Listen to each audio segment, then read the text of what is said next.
পা থেকে মাথা পর্যন্ত চকচকে সোনালী রঙের ছোঁয়া দেখলে যে কারো মনে হবে সোনায় মোড়ানো এক বালক। পোশাকের ভিন্নতা আর জনপ্রিয়তায় মানুষ তার নাম দিয়েছে গোল্ডেন বয়। এমন সাজে শহরের বিভিন্ন স্থানে অদ্ভুত ভঙ্গিতে স্ট্যাচু হয়ে দাঁড়িয়ে পড়েন। রাস্তায় হেঁটে হেঁটে কখনো আবার দাঁড়িয়ে কিংবা আবর্জনার স্তূপের পাশে প্ল্যাকার্ড হাতে অবস্থান নেন। বহির্বিশ্বে স্ট্যাচু হয়ে দাঁড়িয়ে খেলা দেখানো লোকগুলো সোশ্যাল মিডিয়ার কল্যাণে মনে জায়গা করে নেয় চাঁদপুরের আলামিন। সোনালী রঙের জুতা, টুপি, জামা, প্যান্ট পরিধান করেন আলামিন। এরপর নিজের মুখে সোনালী রং মেখে চোখে পড়েন সানগ্লাস। সোনালী ব্রিফকেস হাতে ক্লাব রোডের ঝুপড়ি ঘরের বাসা বাড়ি থেকে প্রতিদিন এভাবেই বের হন এই গোল্ডেন বয়। তবে এমন পোশাক নিজের হাতেই প্রস্তুত করেছেন বলে জানান তিনি। ওই স্প্রেটা আমি নিয়ে আসি, আমি নিজেই পোশাকটাকে নিজেই কাস্টমাইজ করেছি। টেলিভিশন কিংবা সামাজিক যোগাযোগ মাধ্যমে সুপারম্যান, আয়রন ম্যানের দেখা পেলেও চোখের সামনে গোল্ডেন ম্যানকে এভাবে পেয়ে উচ্ছ্বসিত দর্শনার্থীরা। কেউ ছবি তুলছেন, কেউ বা হ্যান্ডশেক করছেন তার সাথে। গোল্ডেন বয় আলামিনের জন্মস্থান বাগেরহাট হলেও শৈশব কেটেছে চাঁদপুরের ফরিদগঞ্জের সাহেবগঞ্জে তার নানা বাড়িতে। দীর্ঘদিন টাইলস মিস্ত্রির কাজ করে শারীরিক অসুস্থতার কারণে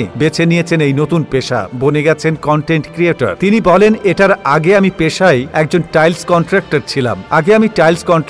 মুখ দিয়ে চলে আসে আর কি। আমি ছোটখাটো কাজগুলো নিয়ে নিজেই করতাম। এটা 2012 সাল থেকে 23-এর শুরুতে বাদ দিয়েছি শেষে। আমার অ্যালার্জির সমস্যার কারণে। এজন্য আমি আর ওই কাজগুলো করি না এখন। বিকেল হলেই নিয়ম করে চাঁদপুরের বিভিন্ন এলাকায় অবস্থান নেন আলামিন। এখানে আসা পর্যটকরা নানা স্টাইলে ছবিও তোলেন আলামিনের সাথে। মাঝে মধ্যে পাশে রাখা ব্রিফকেসে খুশি হয়ে টাকাও দেন, যা দিয়ে কিছুটা আয়ও হয় আলামিনের। আমার পারফরম্যান্স, আমার ছবি, আমার সাথে ছবি তুলে কারো যদি ভালো লাগে তারা আমাকে 10-20টা গান দিয়ে যায়। কারো কাছে আমার চাওয়াও নেই, পাওয়াও নেই। যার ভাল লাগে সে দিয়ে যায়। মানুষকে বিনোদনের পাশাপাশি নিয়মিত সমাজের জন্য সচেতনতামূলক প্রচারণা করেন আলামিন। তবে মানুষের কাছ থেকে হ্যান্ডমাইকটি উপহার পেয়েছেন বলে জানান তিনি। আর্থিক অসচ্ছলতা থাকলেও মানুষকে বিনোদন দিতে পেরে খুশি আলামিন। অবশ্য সমাজের অনেকে তাকে নিয়ে সমালোচনাও করেন, তবে এসব নিয়ে বিচলিত নন বলে জানান এই গোল্ডেন বয়। ভবিষ্যতে মানুষকে বিনোদন দেওয়ার পাশাপাশি বহুমুখী কন্টেন্ট তৈরি, অভিনয় কিংবা বিজ্ঞাপনেও কাজ করতে চান চাঁদপুরের গোল্ডেন বয়। তবে এই মুহূর্তে